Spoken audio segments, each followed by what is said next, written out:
We've known each other since we were probably 3. Okay, that's a long time. Long time. Yeah. 60 years. 60 years, okay. Now, so this year you've been nominated as the Grand Marshals of the Lehi Roundup Rodeo, week here, right? So tell me tell me how that happened and give me a little background on that, I guess. Of how we came to be nominated. A lot of people don't understand, like, they just, randomly pick somebody, how does that process happen? People nominate Okay.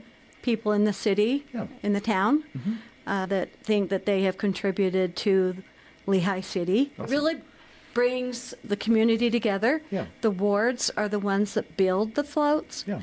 And so then you call on your neighbors and ward members, and they come over to your garage where you got the float. Yeah. And everybody is working on the float and, bring something to share to eat or whatever. Yeah. And you just have good conversation and you laugh and the kids are running around and yeah, it's good fun. Just good community. It's one of our favorite weeks of the year. Why didn't Grandma come over here? Then we wouldn't have the sun in our eyes for all those years that we were growing up. The big changes is how big the parade has gotten. Sure.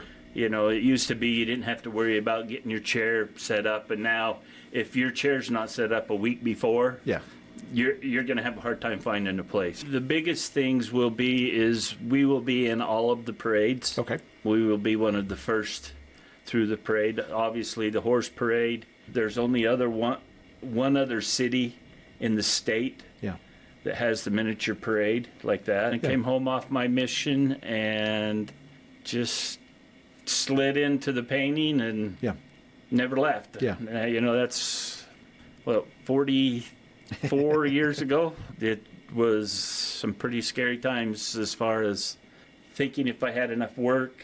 You got to be prepared to work hard and work long hours. Yeah. Yeah, it's not a 8 to 5, it's not a and there's going to be Saturdays and there's going to be, Yeah. But I would take the girls and we would go prep out a house. So my daughters, little girls, would be vacuuming, and I would be masking the windows and puttying, and I would bring it to the house that we were working on, and us as a family would sit on paint buckets and put paint buckets in the middle and put our dinner on it, and we would sit in a circle, and that's where we ate dinner a lot. As our business grew, and then our sons, when they came home off their mission, they had no intentions of painting. They had told us that before they left. And we were fine with that. You know what? Maybe going and working with Dad isn't such a bad idea. And so he asked us if it would be all right if he came on board with us, and we told him yes. That just kind of exploded our business because now we had 2 sons that could run different crews and different jobs. And I also walked like 17 years. Julia and I were exercise partners. So we walked many miles.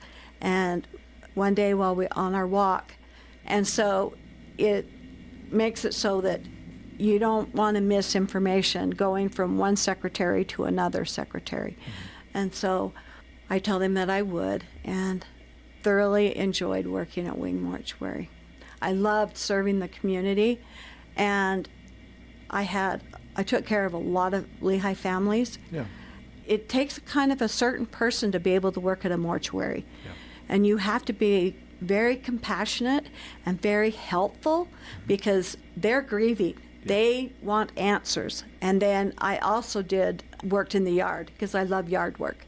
And so when we had downtime, like, you wouldn't find me just sitting in the office. Sure. I was outside. I was working on the flower beds. I was mowing the lawn. I was doing everything to take care of that mortuary. There was a couple that they had to bury their baby.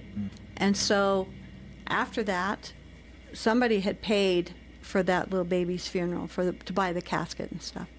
And so they decided that they would do the same thing every year. And when the owner came to say how much it was going to be, they said, you pay it forward or you take care of somebody else. Right now, our zone is called the public safety zone. And so as the youth come up, during the week. We greet them as they come up to, they have a little, it's called the Welcome Center. We greet them as they come in, and we help them find out where they're going and that kind of stuff. And then we were over the tomahawk toss.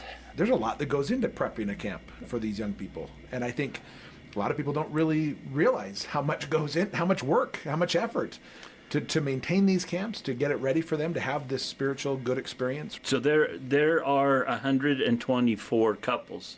Wow. So and then there's some singles. So basically we have 250 missionaries up there. Wow. That for the last 6 weeks have been training and getting everything ready for this week. We've always been strong in the gospel of Jesus Christ, Latter-day Saints. And we had always knew that we wanted to serve a mission somewhere. And so we were grateful that we got this opportunity to do it. On a Saturday night, you could find out which church was in Lehi, and because word would get around at school where the Golden Green Ball was. And so then everybody would dress up in their gunny sack dresses, and we would all show up and have a great time. What advice do you have for young families now that are growing up in today's world that's a lot more faster paced, lot more things going on and stuff like that? I would say, well, we have 5 kids. While we were raising our children, we made sure that they knew that they were our main focus. As hard as it is, make sure, if at all possible, that you're having family dinner.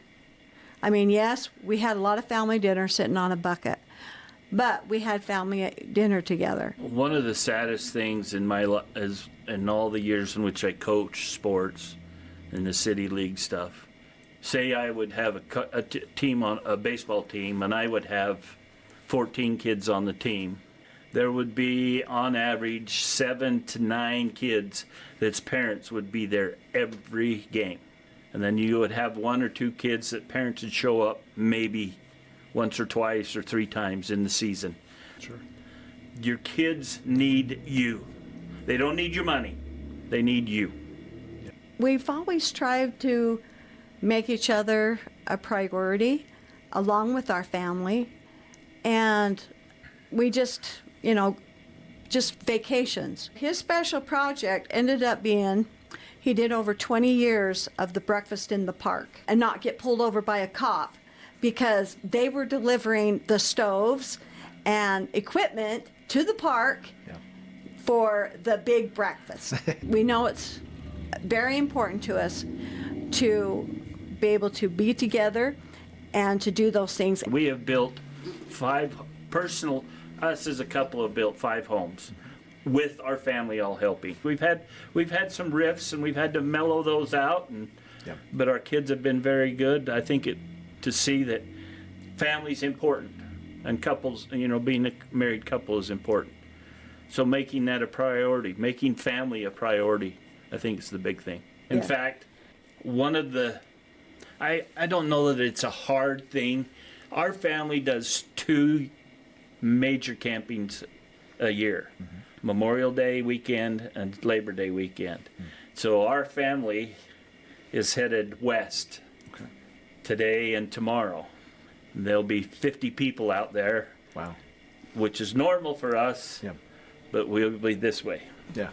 One of the sacrifices of being a missionary, Yes, right? It is. We would do just about anything for the city, We love Lehi, and we've loved raising our family here, and we've loved serving the community, and we just hope that our kids will continue to serve their communities where they're at. I think we're a little bit different as far as we've known each other so long, and not a lot of couples end up like we did. Because it does bring, whatever you give, it comes back to you tenfold, and you're helping somebody else. We've been being taught by our 18-month-old granddaughter how to wave. Perfect. She doesn't wave like this. It's like this. That is a perfect thing that an 18 months can teach you.